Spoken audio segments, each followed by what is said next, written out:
Well, hello everybody. Welcome back to Loma Acres Homestead's kitchen. Can you tell what we're doing? If you're not experienced in the art of brewing, you probably can't. Everybody knows we keep bees. We have honey. That's honey on the bottom. Right here we have apple cider on top. Mama Sprout challenged me to see who can make the best mead. She's gonna make what's technically... We'll see. She is going to make what's technically called a sizer. Has apple cider and honey in it. I'm going to make a more traditional mead, honey and water. What we've done is we have sanitized everything. The inside and outside of our carboys, our funnel, and all the equipment that we'll be using, including a couple of pans we use to heat up our various liquids. Her apple cider, of course, my water. So at this point, I'm just going to dump my water in.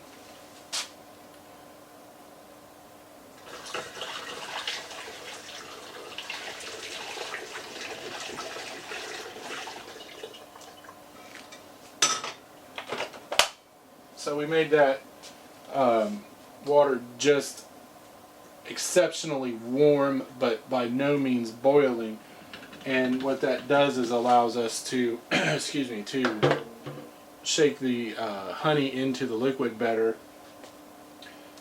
and it'll hold better. It's just like anything else you learned in chemistry and or biology. If it's hot, more stuff can mix in. Ooh, that got a little warmer than I meant to. You can see that honey is already melting.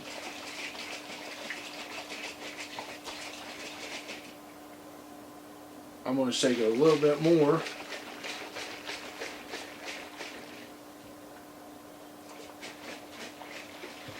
Well, all I'm trying to do at this point is get it in this water.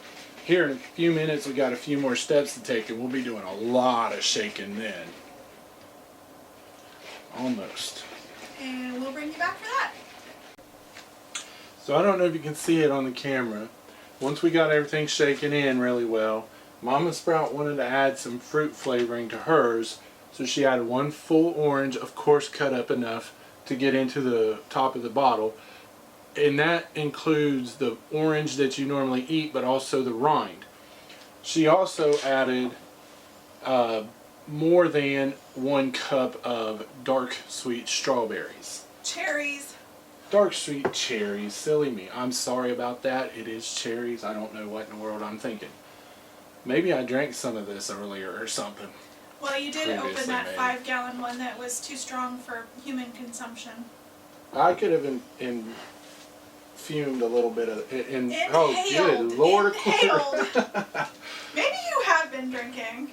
Anyway, she put fruit in hers. So now she's making a sizer melomel mix. I am going to add to mine a little bit of vanilla infused maple syrup. And this is one of those things that's going to help with fermentation in mine. All vanilla beans are going in there too, so it's going to get even more vanilla. It's going to help with the fermentation part of mine, but I'm not. Oh, that's a vanilla bourbon maple syrup. You've been hitting the maple syrup. I actually You're not staying on your diet, sir. I've been on my diet. This is not a bourbon one. I thought we got the bourbon one. No, I decided against it. Oh. Okay, so that syrup in there is going to allow the yeast here in a few minutes. We'll put in yeast, but it's going to allow the yeast to have some more sugar than just my honey, which if you noticed at the beginning, Mama's carboy did have a bit more honey sitting in the bottom because I tried to leave some out to account for my syrup. I am going to also, here in about 6 weeks, when we rack this, move it to another container, I'm going to taste it at that point and decide if I actually want to put in more syrup or not. It's a flavor thing for me. But at this point in time, I shook Mama's for her right before we started to record again after the fruit was in, and you saw me just reshake mine. We're going to actually put our cold liquid in, which is the rest of hers is going to be apple cider. Mine's going to be water. We're going to take them both up to about where my fingers are on the... We're leaving a little more than 2 inches of head space by the time we put our yeast in there, that will bring it up to real close to 2 inches of headspace, which is what you want when you ferment. So if you let me grab those, they're here just beside the camera.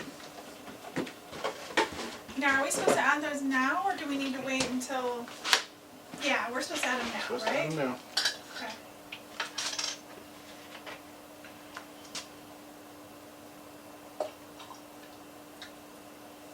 So y'all, Hang on, I'm gonna pause it so I can put mine in, because I can make my own cider. now we're at the critical stage, not that critical. We're pitching the yeast. So I have rehydrated some yeast, and just for the record, I'm using Lavalin EC1118. It's a pretty harsh yeast. It's one of the strongest yeasts used in brewing. It lets the alcohol content become as high as possible. This yeast will survive at a higher alcohol content. At this point, I'm the smart one here when it comes to brewing. Only when it comes to brewing. I want to stress that only when it comes to brewing. I'm putting some yeast energizer in mine. I offered it to Mama. Told her my research said, she said, I don't want to do it. I have a different recipe I'm following. So to each their own. And we'll find out at some point in roughly October. Hint, hint. Oh, wait a minute. I'm hinting, and this isn't even going to go up before the tasting. So Yes, it is. Is it? Yeah, we're gonna put it up, and then we're gonna post updates. Oh, I thought we were doing one long video. Well, all right. It's January now, and in October we're going to be doing a blind taste test at somewhere else. I'm not going to name it because I don't know how they feel about it. So in October, Well, we're not gonna have it at that place. We're gonna have it close to that place. yeah, there you go. The other thing I'm going to add is some yeast nutrients. So it's yeast energizer and yeast nutrient. Again, based on my research,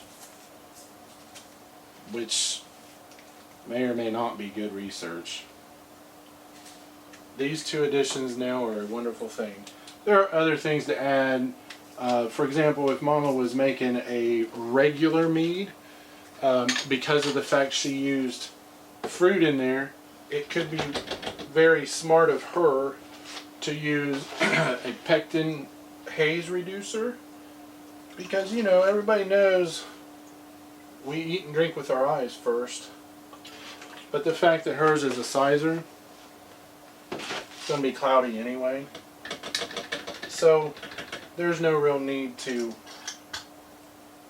decloud or dehaze hers. Alright y'all, so now Mama's going to shut the camera off in just a minute. She's going to add the rest of her water.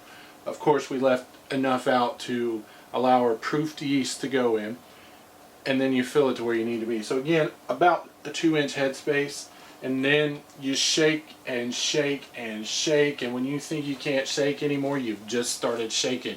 You got to shake this in for a good 7 or 8 minutes to make sure, in my case, the energizer and the nutrient, but also the yeast and everything else just gets really, really well mixed in. And then we'll bring you back in a minute, well, 10 minutes, and we'll show you the next step, the final step before we put it away in a dark place to continue its process. Hydrometer. You take a measurement now. I about lost my hydrometer. You take a measurement now so you know what your starting or original gravity is, and then once you get that measurement, you write it down, and okay, 6 weeks later it's done fermenting. You take another measurement. I'm going to bring this in a little close.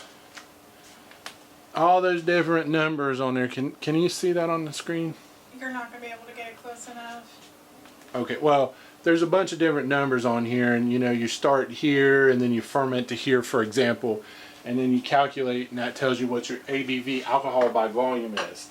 So very carefully you pour this into your flask. About 2/3 to 3/4 of the way up.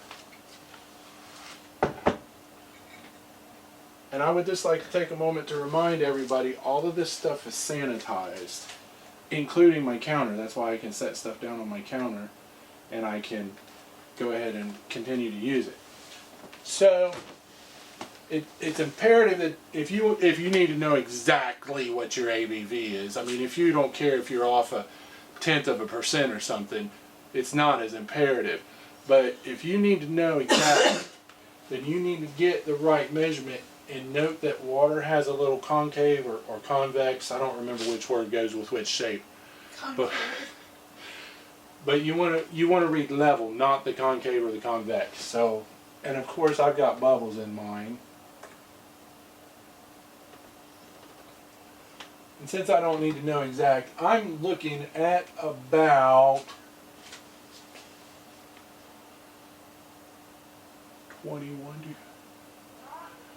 about 23 bricks, which means this is going to work out to about an 11% by volume alcoholic beverage. So I'm going to pour mine back in, and then I'll show you the next thing that I do. Of course, the next thing I do that you can still see probably is I throw this back in the sanitizer water so that when we measure Mama's, we'll know that hers isn't influenced by mine. Throw the funnel back in the sanitizer as well. Now, bung and an airlock. The airlock, I fill mine with sanitizer water. And you put that on there, and what that does is as the yeast starts to ferment this or turn it into lovely deliciousness. Put the airlock in the bunghole. The carbon dioxide bubbles that are created will escape out of there, but no fresh air can go in there, thus you will not be turning it into vinegar. That is the process. I would like to note before we move on a little bit, I'm just below 90 degrees. Best fermentation rate for that EC 118 Lavallin yeast is between 65 and 75 degrees, so this is fine. It will start fermenting, but I don't expect to see a lot of fermentation until it gets into that temperature range. And once it's there, we'll keep it there. We'll store it in a dark place, and we will check it in a couple of weeks, about 2 to 3 weeks, depending on what kind of activity we see and what we feel like. And we'll do what's called racking it. So we'll basically start the process of sanitization over, and we'll take it out of this bottle and put it into a fresh bottle. In the bottom of this, there will be what's called lees. It's all the dead yeast and the waste products from the yeast, etc. But we're getting the balance of the yeast and the mead into a fresh, clean carboy to finish that fermentation and have less yuck in it. And for us, we find that to give a finer taste in the end. Some people don't rack their wines and meads at all. Most people who brew beer actually rack it a few times. So it really all depends on everybody's desired taste and their experience, etc. But that's what we do. And here in a minute, Mama will be putting hers in, and y'all can look on Facebook and see some pictures afterwards. Nothing major. You're going to see these things completed, Mama's airlock in, etc. And we'll let you know as it goes, but the taste test won't be for about 10 months, and y'all are going to be excited to see that, I'm sure, so make sure you keep an eye out. A little bit of business. Around about October 10th. Little bit of business here at the end, if y'all don't mind. If you haven't yet, we'd really appreciate it if you subscribed and gave a thumbs up to this video. And if you have any suggestions, or if this is your first time hearing about mead and now you're excited to try it out, comment below. We'd love to have some dialogue with you about kind of best practices, etc. With that, y'all, thanks for watching.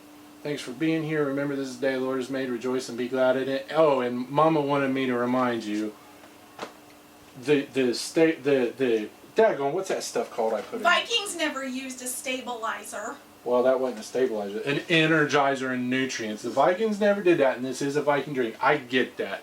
But, you know, the times are new. We've learned a lot. I bet you the Vikings never used EC 1118 yeast either on purpose. So, it is what it is, and we'll see how it goes. See you later, guys. Thank you.